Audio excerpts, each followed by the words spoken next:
qui se lève pour le servir, peuple de Dieu. Lèvez les mains.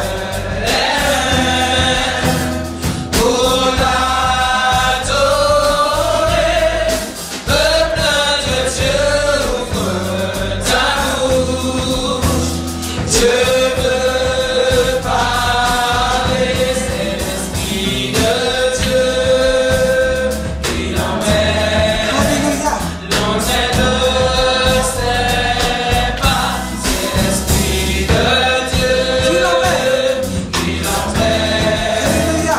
L'entraîne au combat, peuple de Dieu, lève les mains pour l'adorer,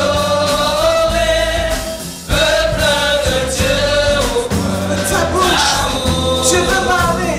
Dieu veut parler, armé Qui se lève. qui se lève. Alléluia. Pour lui obéir, tu as une armée qui se lève pour le servir. Peuple de Dieu, lève les mains pour l'adorer. Peuple de Dieu, ouvre ta bouche.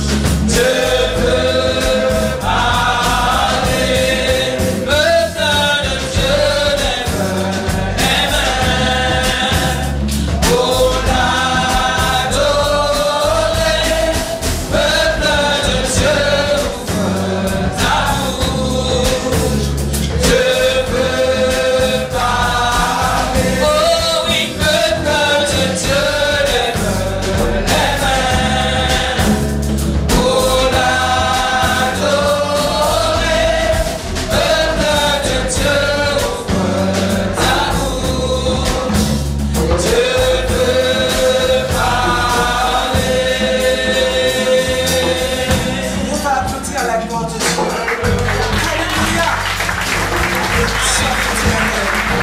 Alléluia. Merci Jésus. Et s'asseoir, merci. Alléluia.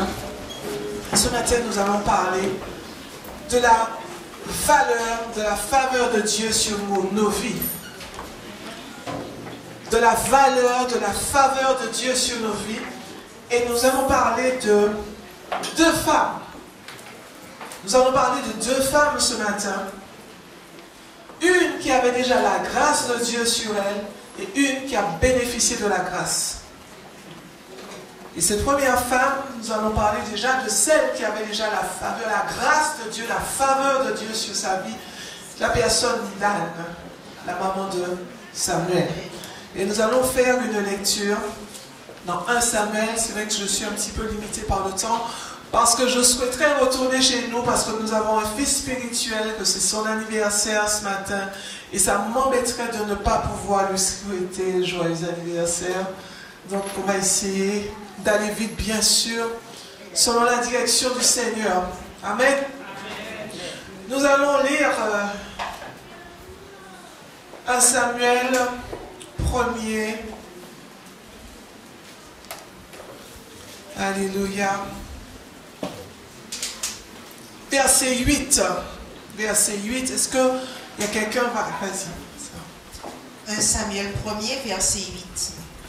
Elkana, son mari, lui disait: Anne, pourquoi pleures-tu et ne manges-tu pas?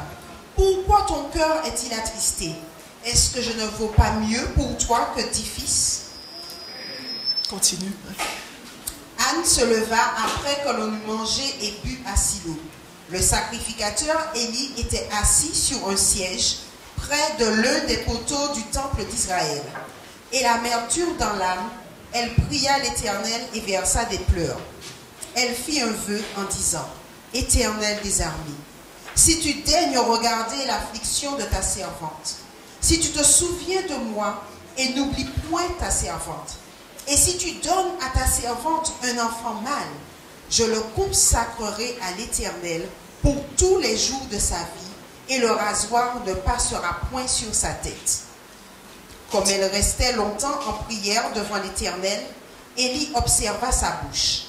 Anne parlait dans son cœur et ne faisait que remuer les lèvres, mais on n'entendait point sa voix. Élie pensa qu'elle était ivre. Et il lui dit, « Jusqu'à quand seras-tu dans l'ivresse?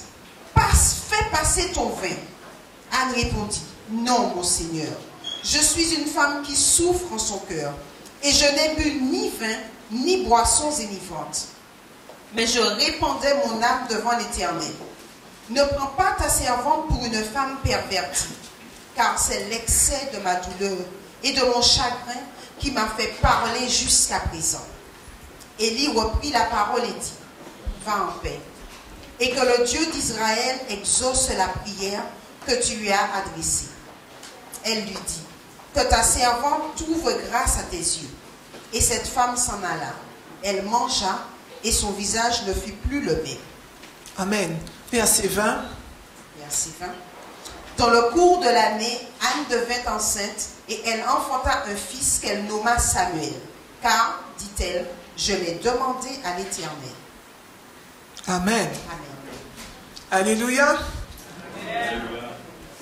Je crois qu'en ce matin, il y a beaucoup d'ânes en ce lieu. Des femmes qui... Mais je parle d'ânes à la dimension humaine. Homme-femme. Le corps de Christ. Amen. Amen. Cette personne qui... Vous savez que son nom, déjà, par le nom que ses parents lui avaient donné, il y avait déjà une prédisposition. Anne veut dire grâce, veut dire faveur de Dieu. Cela veut dire que lors de sa conception, la grâce de Dieu était déjà sur elle. Amen. Amen. Amen. Il y a des gens qui naissent, qui sont prédisposés à devenir enfants de Dieu. Il y a des gens qui sont prédisposés à avoir la plénitude de la grâce de Dieu sur leur vie. Et je crois que chacun de vous, vous avez cette grâce. Alléluia. Vous pouvez lever la main. Tous ceux qui ont la grâce de Dieu sur leur vie. Alléluia. Alléluia. J'ai la faveur de Dieu sur ma vie. Amen. Vous pouvez dire ça à votre voisin, j'ai la faveur de Dieu sur ma vie. Amen. Et ça, c'est une vérité. J'ai la faveur de Dieu sur ma vie. Ah, je ne sais pas pour toi, mais pour moi, j'ai la faveur de Dieu sur ma vie. Alléluia. Et Anne s'est retrouvée avec une rivale. Ce qui n'est pas permis aujourd'hui dans l'église de Dieu, n'est-ce pas? Amen. Et elle a une rivale, mais ta rivale, ça peut être le monde. Ton voisin, la personne qui est à côté de toi, dans ton travail. Elle a une rivale. Et cette rivale, bien sûr, elle a tout. Elle a le mari, elle a une priorité sur Anne. Parce qu'elle a des enfants. Et Anne n'en a pas. Mais Anne, elle, parce que la grâce est sur elle, et parce qu'elle a compris que la grâce est sur elle, Anne ne décroche pas, elle s'accroche. Et cette femme, chaque année, parce qu'il y avait 3 fêtes perpétuelles que le peuple devait monter à Jérusalem pour pouvoir fêter à la fête, c'était la, comment dire, la fête des pains sans levain. Amen. Il y avait la fête des pains sans levain, il y avait la fête de la moisson, et aussi il y avait la fête des tabernacles. On pourrait dire qu'ils allaient, par exemple, le 1er janvier, le premier mois de l'année, le mois de Nissan, ils allaient à Jérusalem, et là il y avait le sacrifice, et c'était le tour de son mari, et chaque fois sa rivale la mortifiait, elle avait mal. Tu n'as pas d'enfant. Tu n'as pas d'enfant. Tu es moins que rien. Souvent, c'est ce qu'on nous dit. Pas forcément parce que nous n'avons pas d'enfants. Vous savez que moi, le Seigneur m'a fait grâce. Aujourd'hui, nous avons 5 enfants. Nous avons 5 enfants. Mais à un certain moment, et je pense que beaucoup d'entre vous, vous avez vécu ces choses-là, à un certain moment, alors que quand on s'est marié, il y avait certaines personnes qui s'étaient mariées en même temps que nous, et ces gens-là avaient déjà des enfants, nous on n'en avait pas. Et je ne vous dis pas les moqueries qu'on a subies. Vous savez, je parle en français, mais je peux aussi utiliser des petits termes créoles. Je crois que le pasteur Francilis prêche en créole, c'est ça? Amen. Donc, comment dire, en Martinique, on n'a appelle ça païenne, c'est ça? Voilà. Et on se moquait de nous. Et j'ai eu l'occasion de raconter cette histoire à l'assemblée chez nous, où il y avait une petite fête à Rivière-Pilote, à Concorde, justement. Et dans le temps, nous n'étions pas encore vraiment... on n'avait pas encore pris la décision avec le Seigneur de vraiment marcher. Et nous étions allés à cette fête. Et un ami vient et dit à mon époux, voilà, d'acheter un ticket de tombola. Et mon époux achète ce ticket de tombola. Et ce jour-là, eh ben, le tirage au sort est fait et c'est nous qui gagnons. Et qu'est-ce que nous gagnons? Un mouton. On gagne un mouton et il faut aller chercher le mouton. Ah, je dis non, moi je ne vais pas. Et j'avais ma cousine qui est venue, elle est allée, elle a récupéré le mouton. Mais il fallait, elle est allée récupérer le prix, mais il fallait aller chercher le mouton. Et nous, on est allés chercher. Et vous imaginez, on n'avait pas de voiture pour cela. Il fallait mettre le mouton dans la voiture qu'on avait. Alors moi, je tenais le mouton derrière, comme ça, je ne voulais pas que la tête du mouton sorte pour que les gens ne puissent pas voir qu'on était en train de transporter un mouton. Et que les gens ne puissent pas nous dire, ça ne passe à Baïs, ça ne café mouton. Et voilà, donc c'était une souffrance. C'était une souffrance pour moi de ne pas avoir d'enfant. Mais je peux vous dire, bien-aimés, au moment où la grâce de Dieu s'est manifestée, ben, les choses ont commencé. Et on a dû prier, vous dire, Seigneur, bon, c'est bon, arrête. Merci Seigneur, tu nous as donné les enfants. Papa, on te glorifie, tu nous as donné 5, on a dû, bien-aimé, ce n'est pas pour rigoler. On a dû se mettre à genoux devant Dieu, devant la face de Dieu. On a dit, Seigneur, maintenant on te demande, arrête. Et donne-nous des fils et des filles spirituelles maintenant. Et le Seigneur a fait. Amen. Parce que la grâce de Dieu, je ne le voyais pas encore. Et c'était Dieu qui avait décidé. Dieu avait décidé que le moment que sa grâce se manifeste sur ma vie n'était pas encore arrivé. Mais au moment où la grâce est arrivée, eh bien, les choses ont commencé à couler. Il y a des moments où on ne voit pas encore la gloire de Dieu, la manifestation de la gloire de Dieu, la manifestation de la puissance de Dieu dans nos vies. Et souvent, nous faisons n'importe quoi. Mais qu'est-ce que Anne faisait? Anne priait. Alors que Élie, le sacrificateur, on va dire, ben, le pasteur est là et dit, mais qu'est-ce qu'elle est en train de faire? Et le pasteur voit que sa bouche est en train de remuer et dit, mais toi tu es ivre, tu as bu de l'alcool. Mais cette femme était en train de prier. Mais à aucun moment, Anne ne s'est braquée contre le sacrificateur. Elle n'était pas fâchée contre le pasteur. Parce qu'elle a reconnu l'autorité. Amen. Il est important pour toi et moi de reconnaître l'autorité. Amen. Amen. C'est pour cela que je crois, j'ai vu que vous avez béni ma sœur Rufina, je vous bénis dans le puissant nom de Jésus, parce que c'est un travail, c'est une responsabilité énorme, vous n'imaginez pas. Je me rappelle, vous savez, je suis quelqu'un, je me rappelle de certains événements, pas forcément tous les événements, mais je me rappelle un certain moment où on a suivi le pasteur Francis, où vous étiez au Robert. Et ce jour-là, j'ai vu le pasteur en train de prêcher en pleurant. En pleurant, j'avais mal au cœur. Mais combien de fois que moi j'ai pleuré, que mon époux a pleuré, parce que ça peut arriver que le Saint-Esprit de Dieu nous touche, mais ça arrive des fois où on peut prêcher en pleurant parce qu'il y a des moments où c'est lourd, c'est difficile, parce qu'il y a des vents contraires. Souvent il y a des vents contraires. Mais quand il y a des vents contraires, nous savons que Jésus est là. Amen. Et c'est lui qui tient la barque.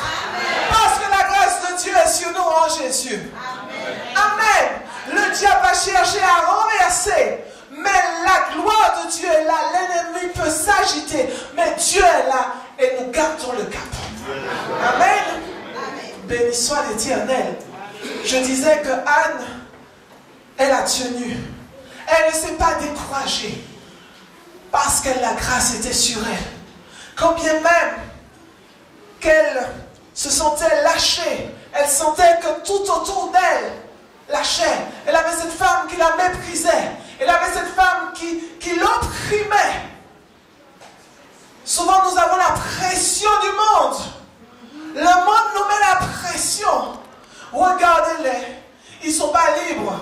Mais c'est nous qui sommes libres, n'est-ce pas? Amen. Ils pensent que nous ne sommes pas libres parce que nous venons à l'église le dimanche. Parce qu'ils ont la liberté de pouvoir aller à la plage. Ils ont la liberté d'aller au centre commercial. Ils se sont donné une liberté. Mais le joug de Dieu est doux et son fardeau est léger. Amen. Vous n'avez aucune contrainte de venir à l'église de Dieu.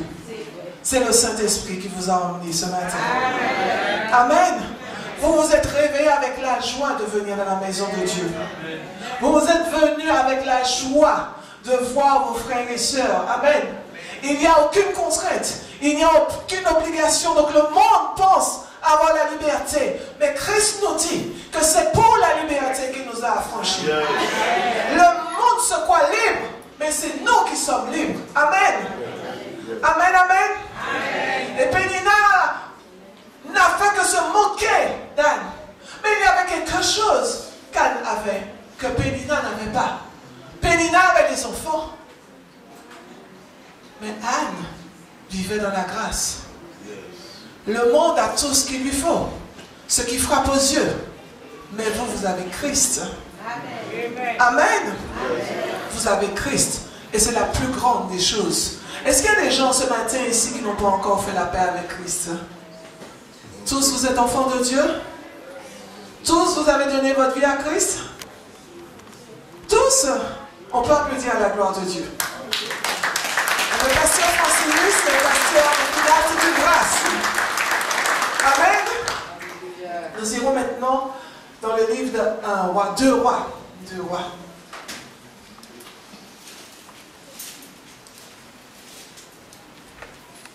2 rois 4, verset 8. Et nous allons parler de la Sunamite. Donc rappelez-vous Anne, celle qui avait la grâce sur elle parce que son nom est grâce. Amen. Alléluia. Et maintenant la Sunamite. 2 rois 4, verset 8. Un jour, Élisée passait à Sunem. Il y avait là une femme de distinction qui le pressa d'accepter à manger. Et toutes les fois qu'il passait, il se rendait chez elle pour manger. Elle dit à son mari, « Voici, je sais que cet homme qui passe toujours chez nous est un saint homme de Dieu. Faisons une petite chambre haute avec des murs et mettons-y pour lui un lit, une table, un siège et un chandelier, afin qu'il s'y retire quand il viendra chez nous. » Élisée, étant revenu à Sunem, se retira dans la chambre haute et y coucha.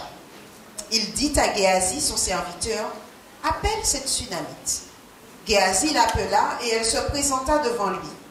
Et Élisée dit à Géasi, « Dis-lui, voici, tu nous as montré tout cet empressement, que peut-on faire pour toi?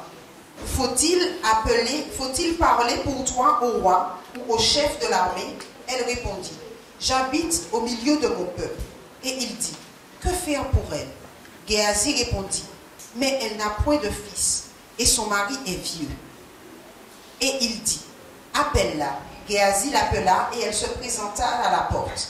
Élisée lui dit, « À cette même époque, l'année prochaine, tu embrasseras un fils. » Et elle lui dit, « Non, mon Seigneur, homme de Dieu, ne trompe pas ta servante. » Cette femme devint enceinte et elle enfanta un fils à la même époque l'année suivante, comme Élisée lui avait dit.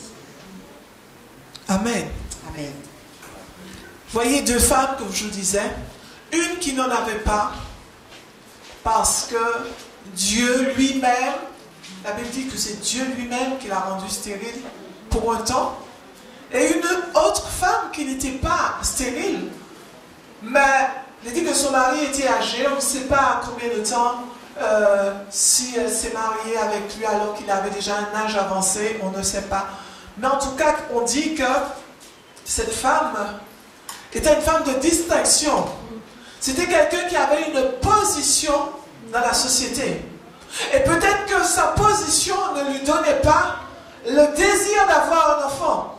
Vous savez, il y a des gens qui réussissent. Moi, je vois certaines, comment dire, des stars, des gens, par exemple, dans la musique, où ce sont des gens qui se sont focalisés sur un objectif pour pouvoir briller. Vous savez que c'est le temps où les gens veulent être vus. Ils ne veulent pas que Dieu les élève, mais tout le monde veut être vu. Je ne sais pas si ça se passe autour de vous, mais je sais que ça se passe autour de moi. Où beaucoup de personnes aiment être vues, et notamment dans le monde. Et on fait tout pour réussir. On fait tout pour être aux avant-postes. Qu'on laisse Dieu nous élever au temps favorable. On n'a rien à prouver aux hommes, si ce n'est de montrer que notre Dieu est vivant. C'est notre Dieu qui est vivant.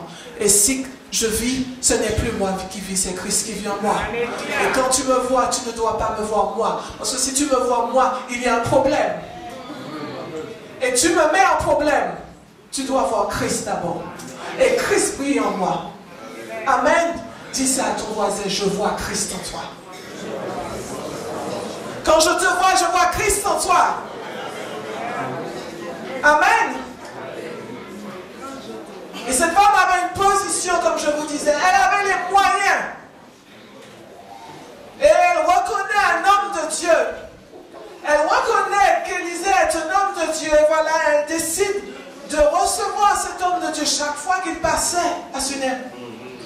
Eh bien, elle préparait sa chambre pour lui. C'est une bonne chose. Et elle a emmené la grâce dans sa maison.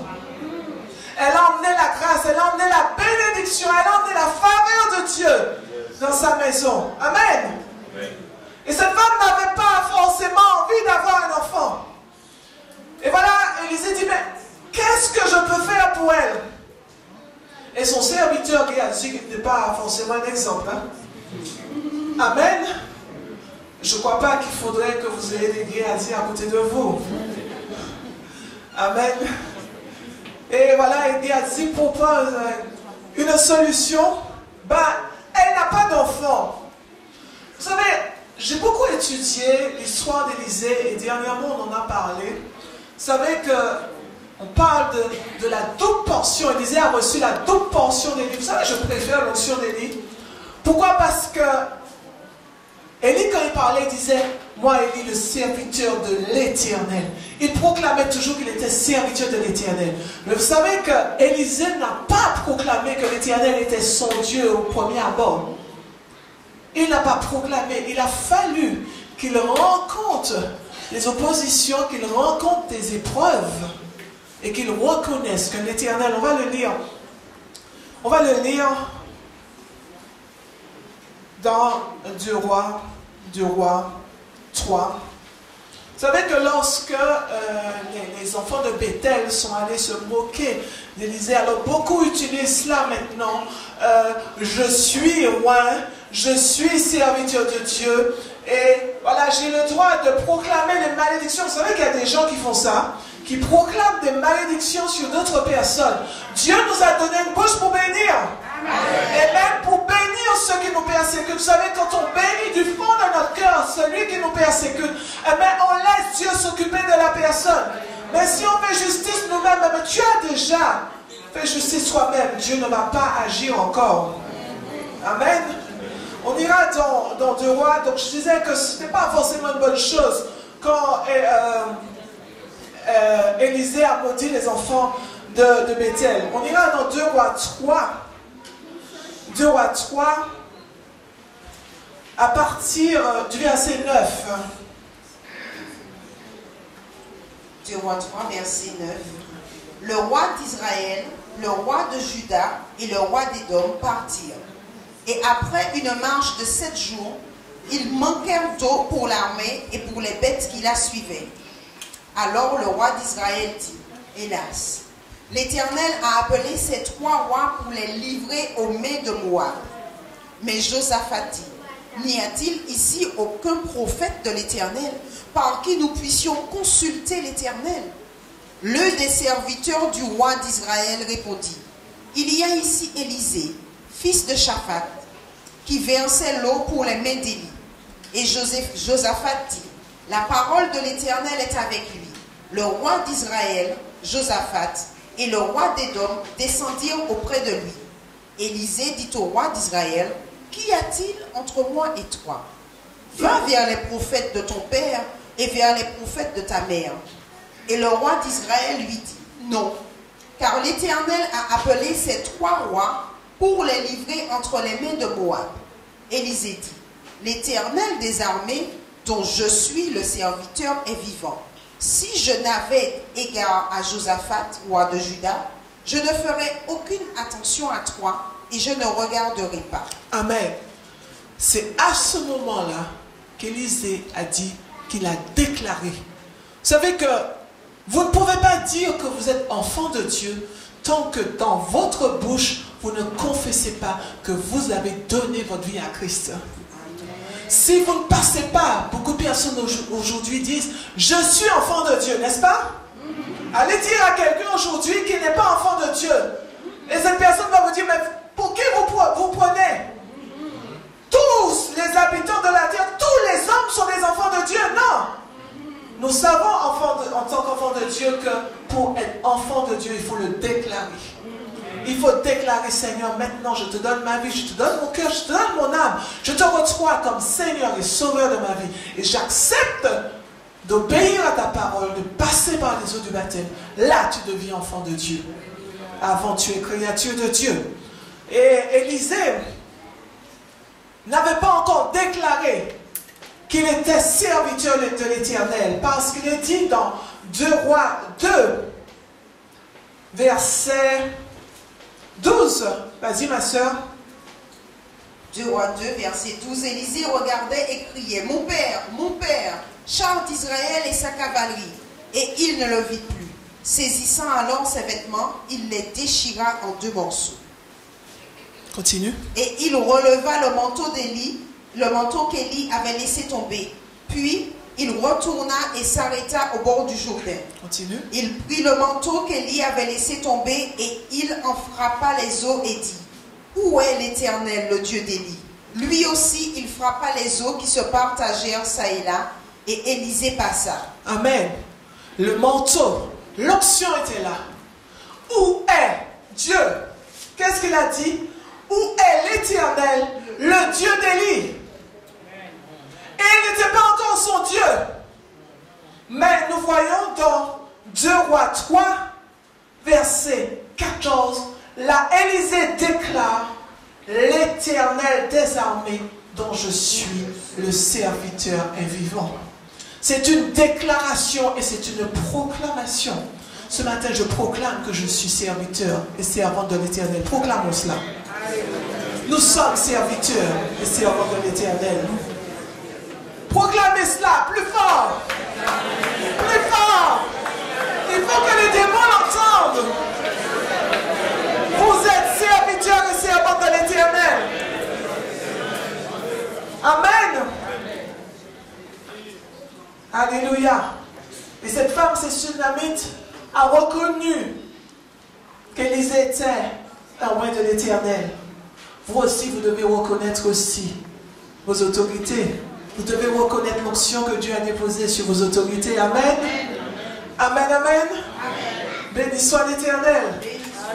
Et cette femme recevait Élisée. Comme je disais, la grâce de Dieu, la faveur de Dieu est rentrée dans sa maison. Et voilà-t-il qu'Élisée voulait bénir cette femme. Mais cette femme avait tout matériellement. Mais elle n'avait pas, il y a quelque chose qui lui manquait. Il lui manquait un enfant. Comme beaucoup de personnes, peut-être ce matin, je ne sais pas, en ce lieu, ou certaines personnes, vous avez tout ce qu'il vous faut. Mais il y a quelque chose peut-être qui vous manque. Soit qu'il vous manque Jésus, soit qu'il vous manque le Saint-Esprit, ou soit il vous manque la puissance du Saint-Esprit. Parce que le Seigneur veut et il ordonne que nous soyons puissants.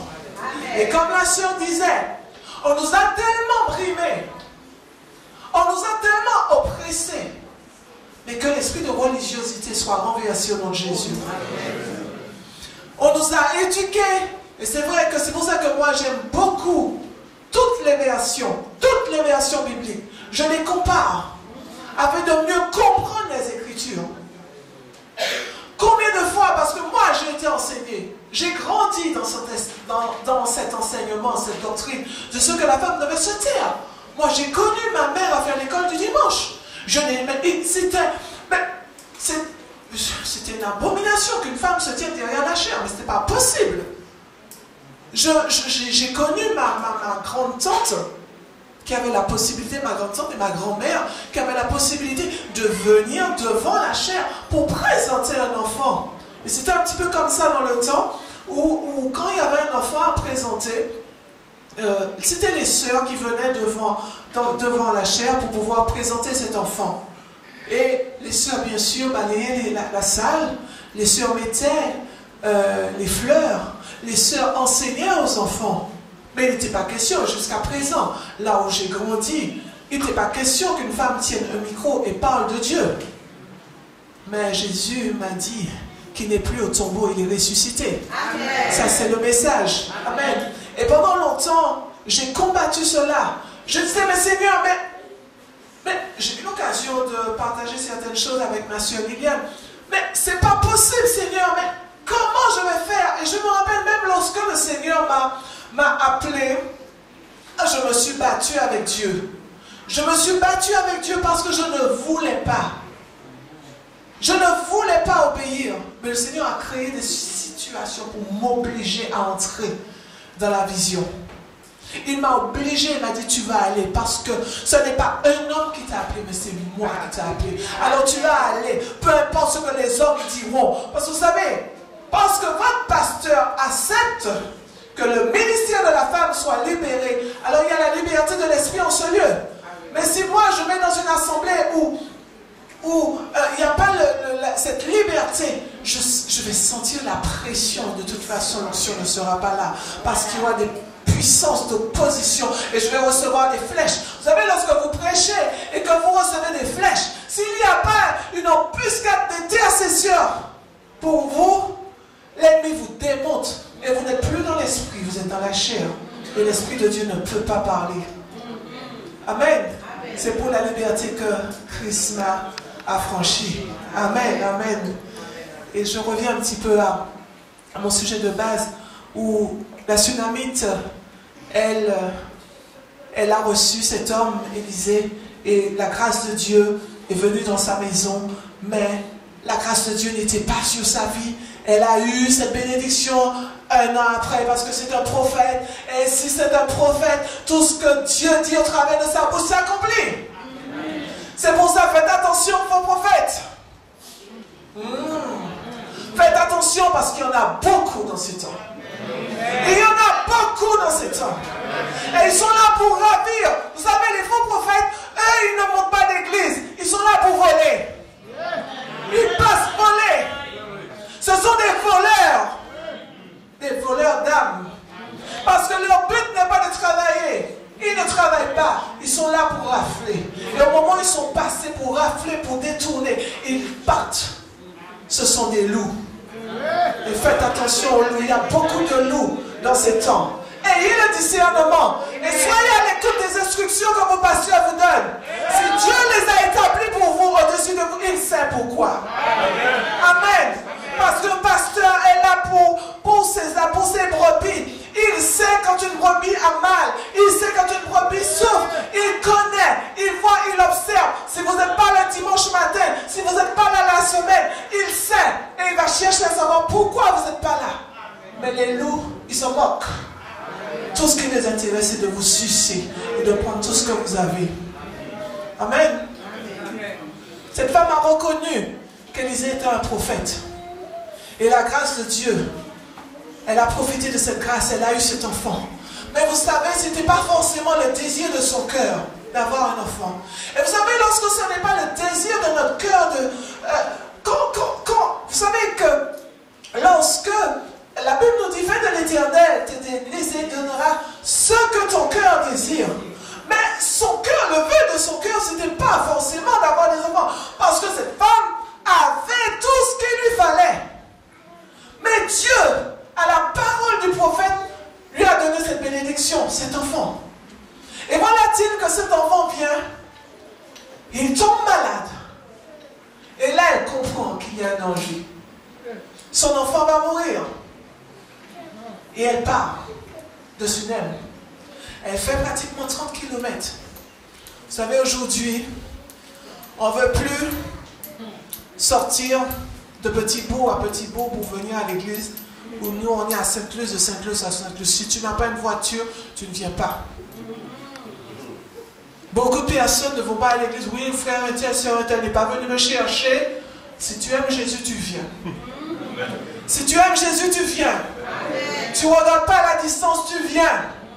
Et Dieu, qui est tout puissant, il va déléguer ses anges pour toi, afin d'envoyer quelqu'un sur la route et de t'emmener et de te mettre là exactement où la bénédiction est. Parce que tu n'es pas venu rencontrer un homme, tu es venu rencontrer Dieu.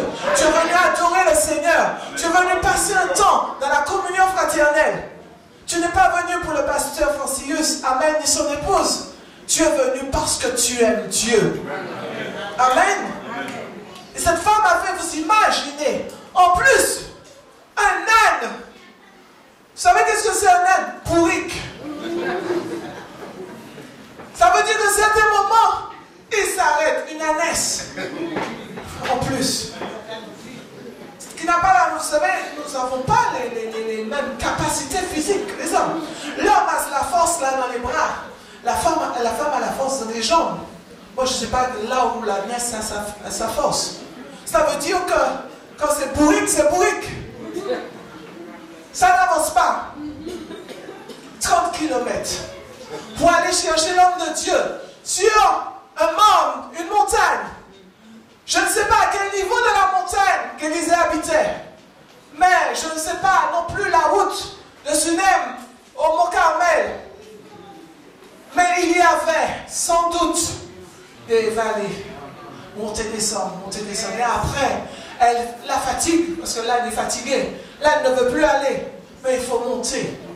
Et il faut aller chercher l'homme de Dieu. Et voyez que Dieu n'a pas permis qu'Élisée sache. Dieu n'a pas permis qu'Élisée sache. Il y a des choses que Dieu ne va pas forcément révéler à votre pasteur. Il y a des choses que Dieu ne va pas révéler à votre pasteur. Parce qu'il veut que vous puissiez entrer dans une dimension de foi et aller chercher la bénédiction. Et Dieu n'a pas permis que cet homme puisse savoir ces choses. Et elle est allée vers lui. Et lui, qu'est-ce qu'il fait? C'est pour vous dire qu'Élisée, il lui manquait, il avait la double portion de l'esprit d'Élie. C'était l'esprit d'Élie, la double portion de faire les choses en double. Mais il n'était pas forcément plus rempli qu'Élie. Et qu'est-ce qu'il fait? Il envoie Géasi en plus. Qui était un homme totalement charnel. Totalement charnel. Et qu'est-ce qui s'est passé?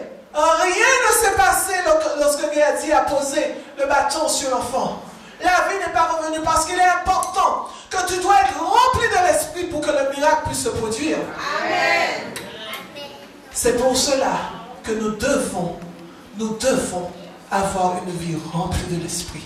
Dieu veut nous utiliser, mais nous devons être remplis de l'esprit. Dis à ton voisin, je veux être rempli de l'esprit.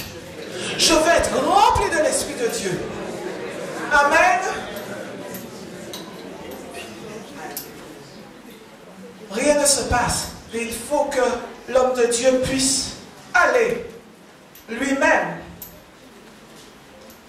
Au verset 32, est-ce que tu peux lire, ma soeur? Alors, 2 Rois 4, verset 32. Lorsque Élie... Et Élisée, vas-y. Lorsque Élisée arriva dans la maison, voici l'enfant était mort, couché sur son lit. Élisée entra et ferma la porte sur eux deux et il pria l'Éternel. Il monta et se coucha sur l'enfant. Il mit sa bouche sur sa bouche, ses yeux sur ses yeux, ses mains sur ses mains, et il s'étendit sur lui. Et la chair de l'enfant se réchauffa. Élisée s'éloigna, alla çà et là par la maison, puis remonta et s'étendit sur l'enfant, et l'enfant éternua 7 fois, et il ouvrit les yeux. Amen. Amen. Cet enfant est revenu à la vie.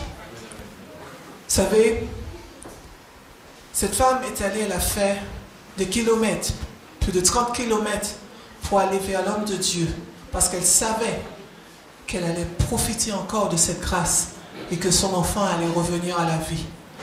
Mais aujourd'hui, il y a quelque chose d'inverse qui s'est fait.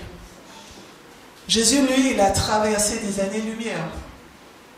Vous savez, personne ne peut dire là maintenant charnellement, je vais même avec la fusée, je vais au ciel, c'est impossible. Il dit que le soleil, c'est à des années-lumière. On ne peut pas le faire. Et Jésus l'a fait. Lui, il a traversé toute cette atmosphère. Il s'est fait homme. Il s'est fait chair afin de nous amener à la vie.